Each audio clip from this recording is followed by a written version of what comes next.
Hey, what's up, everybody? BDF44 coming at you another video. All right, so uh, with the Phoenix Suns having the night that they had, word coming out that DeAndre Ayton only had 15 minutes, and the official response from the team was that it's internal.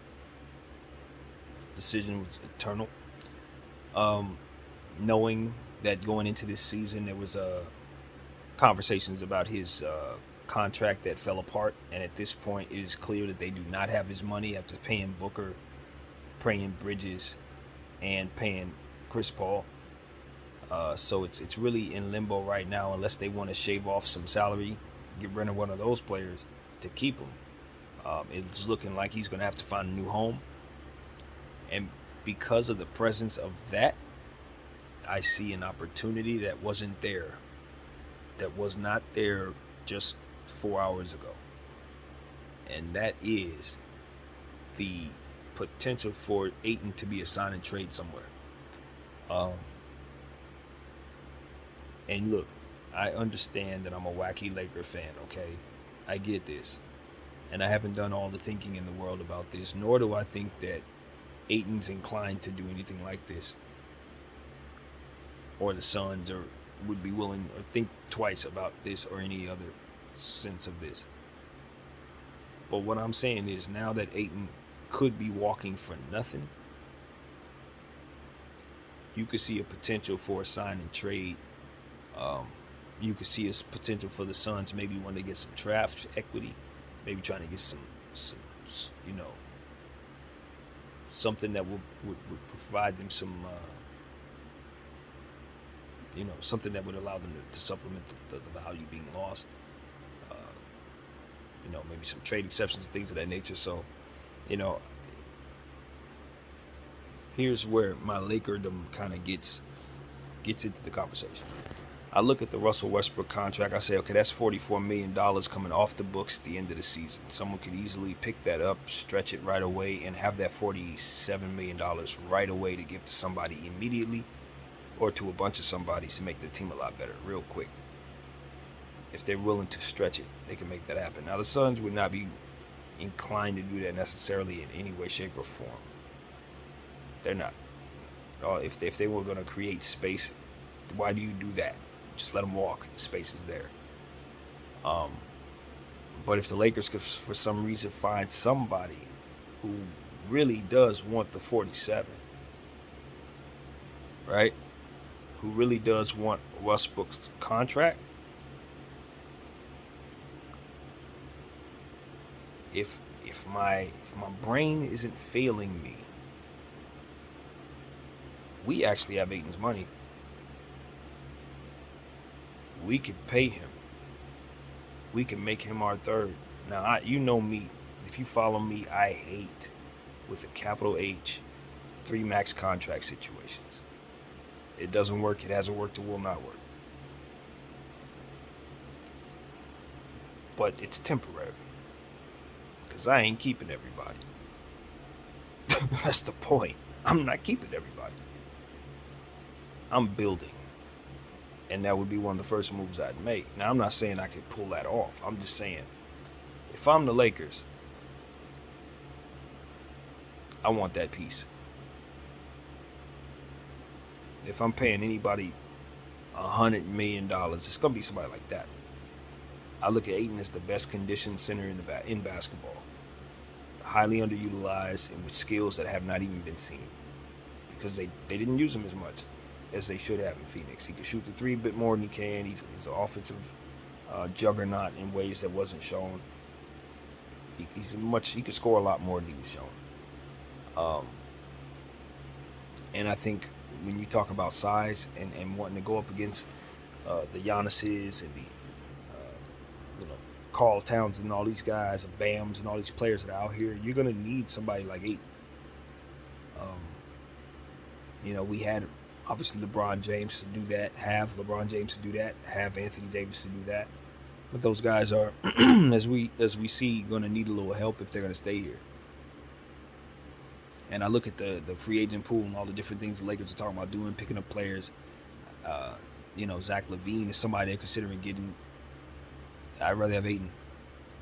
I think Ayton can help me more so than Zach can. Zach is a wing who can shoot threes. That's great, but defensively, he's not going to help me with continuity, making players better. He's not going to help me on the boards. He's not helping me. He's just another scoring weapon, and that I'd be happy to have. But I'm still going to need me an Ayton. The Bulls needed an Ayton. You know what I'm saying? And the last thing about that comes to mind, the reason why I'm letting my imagination flow into these ungodly places is because I look at Anthony Davis. I say he needs a center, man. The best Anthony Davis had Boogie next to him, in my opinion. And that was a situation where that team could have won championships if they would have continued to build properly. If not for Boogie's injury, that situation fell apart. I thought that team could have been the best team in the Western Conference the following year. Because Anthony Davis is not a center. He's an excellent power forward. Probably be one of the greatest power forwards of all time if people would just stop asking him to play center. And if you give him a real center like Ayton, who's going to do all the dirty work, grabbing easy offensive rebounds, putbacks, dunks, easy stuff like that. Someone who can both preoccupy the paint if necessary and get out of the paint if necessary. Someone who could hold down the paint by themselves if for some reason Anthony Davis is hurt, for which we expect. Somebody who's going to be able to run the floor with those guys, good hands, catch lobs. I'm telling you, when I think about all the players that I want to pay $150 million, a lot of these dudes y'all want to pay $150 million, they're not going to be worth it. A guy like Ayton is a good bet to be worth it because he's, like I said, one of the best conditioned 7-footers we've ever seen. And he's still extremely young. Underutilized, like I said, Phoenix. And he's already been to an NBA final. He's had plenty of playoff experience already. So, I think he's going to have plenty of suitors. Obviously, we're not the best choice for him. Not at all. I'm thinking from a fan's perspective, and this is a pipe dream. I don't even think this is going to happen, but I would love to see the Lakers think like that. Think that far outside the box to try to see if you could try to, if you're gonna force the Lakers, if you're gonna force yourselves into a 3 max contract situation, build sturdy. That's all I'm saying. Build sturdy, man. All the teams that have done this, they ain't built sturdy. You want to get 3 of the most durable human beings you can find if you're gonna do that. Like, I'm talking the most durable. Give me Giannis. Give me Mikal Bridges. Like, I want the guys that ain't never gonna miss no games, because that's the only way it makes sense if you're gonna do that. Because you're gonna need players who can hold down that load for 82 plus playoffs plus finals. So that's all we're shooting for. So, yeah, Ayton definitely fits the bill. He's gonna be someone that everybody wants for at least the next 7 years. And as he ages, I think he'll continue to be a dominant player because of his size and his ability to just get easy buckets at all times. Even if he ain't fast, he's still going to do his jump hooks. He's still going to do his little fadeaways. He's still going to do the stuff that he does because he has skills.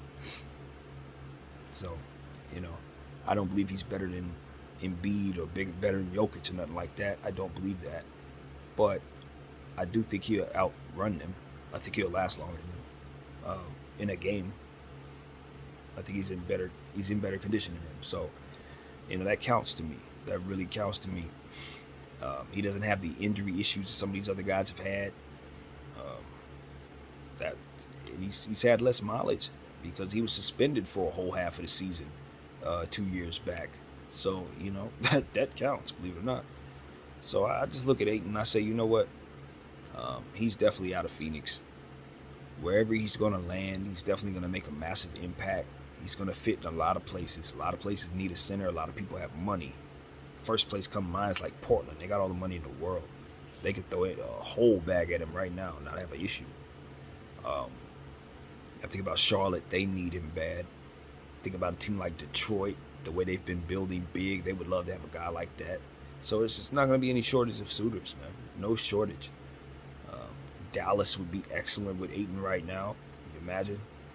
That would be an perfect spot for him. So, there's a lot of places to go. But I'm thinking about the Lakers. I'm thinking about how we could put ourselves in a position to feel good about where we're headed. We just need sturdy people around LeBron James. Somebody who's gonna let him take games off.